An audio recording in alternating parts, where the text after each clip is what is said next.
Aujourd'hui, les enfants, grosse révélation de Super Julie. Est-ce que vous saviez qu'en fait, les grands font semblant de connaître la conjugaison, mais qu'ils ne la maîtrisent pas à 100%? Parce qu'en français, on a la chance d'avoir les verbes irréguliers, comme dans toutes les langues d'ailleurs. Sauf que, bon, évidemment, comme on est en français, c'est compliqué et que ça varie tout le temps, qu'il n'y a pas de règle absolue. Et qu'il vaut mieux avoir un petit Becherel sous la main parfois ou un petit outil digital pour consulter et ne pas se tromper.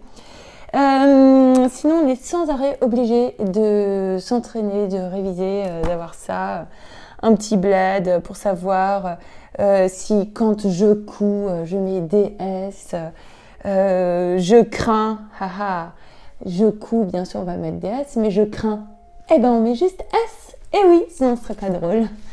Donc pour savoir tout ça, pour surtout s'améliorer dans tout ça, je me suis dit que c'était trop injuste que ce soit toujours aussi compliqué, difficile, qu'on ait du mal à savoir comment faire.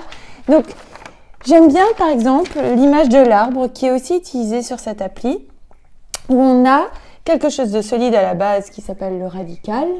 Et on s'appuie sur ce radical qui ne bouge pas et à côté à ce radical vont s'accrocher différentes terminaisons. Et les terminaisons varient en fonction du mode dans lequel nous sommes. Il y a le mode pour exprimer ce qui s'est réellement passé, l'indicatif au présent ou au passé ou ce qui arrivera dans le futur. Donc là, on parle de faits, de choses qui sont arrivées. Il y a aussi le mode du subjonctif qui exprime un doute, on n'est pas tout à fait certain, on a un souhait, un doute, mais on n'a pas de certitude sur le fait que cette chose arrive vraiment. Ou alors le conditionnel, on a une condition pour que la chose se passe, arrive. Du coup, tous ces trois modes, après on a aussi le gérondif, l'impératif pour donner un ordre, donc on s'en sert aussi. Plus affiné après le mode, on a le temps et les temps vous connaissez, hein, passé, présent, futur pour résumer, et ensuite les terminaisons. Et tout ça, je trouvais intéressant de l'exprimer, enfin de passer par la manipulation avec un joujou que vous connaissez bien et que vous avez certainement tous chez vous. Et on peut associer ce que je fais dans cette petite brochure, un temps à une couleur.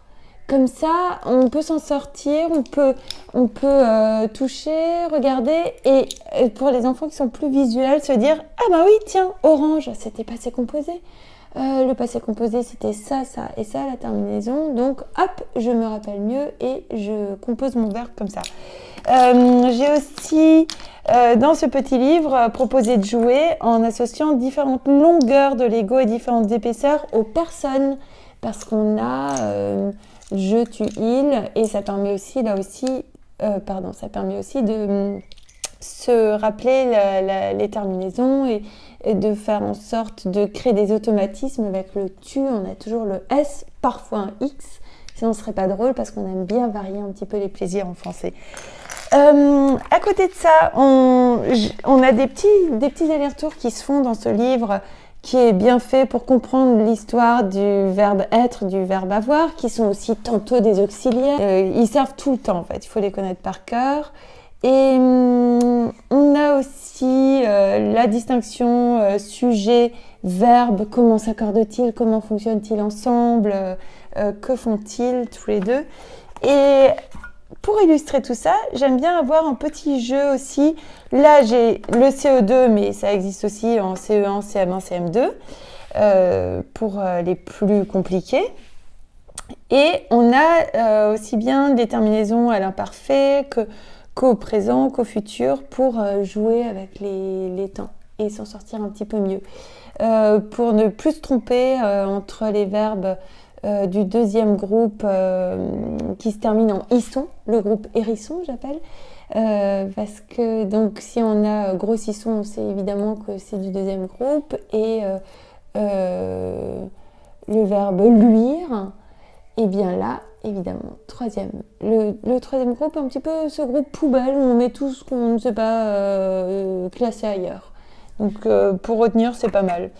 Et après, curieusement, le plus traditionnel des trois outils, c'est lui. parce que cette application est une banque d'exercices, on s'entraîne, et à force, on enregistre. Quel groupe appartient le verbe organiser? Organiser, facile, avec ER, premier groupe, ici. Et il y a des tas et des tas d'exercices pour s'entraîner sur à peu près tout, hein. Aussi bien les groupes que le présent, présent de l'indicatif, verbe du deuxième groupe, du troisième groupe, on passe aux autres temps, le futur, l'imparfait, et ainsi de suite. Voilà, donc il y a des petits tuyaux, des petites manipulations, des petites choses un petit peu plus futées, un peu différentes pour essayer de s'en sortir au pays de la conjugaison qui est assez merveilleux une fois qu'on en a un peu compris le système. Amusez-vous bien, conjuguer comme des rois.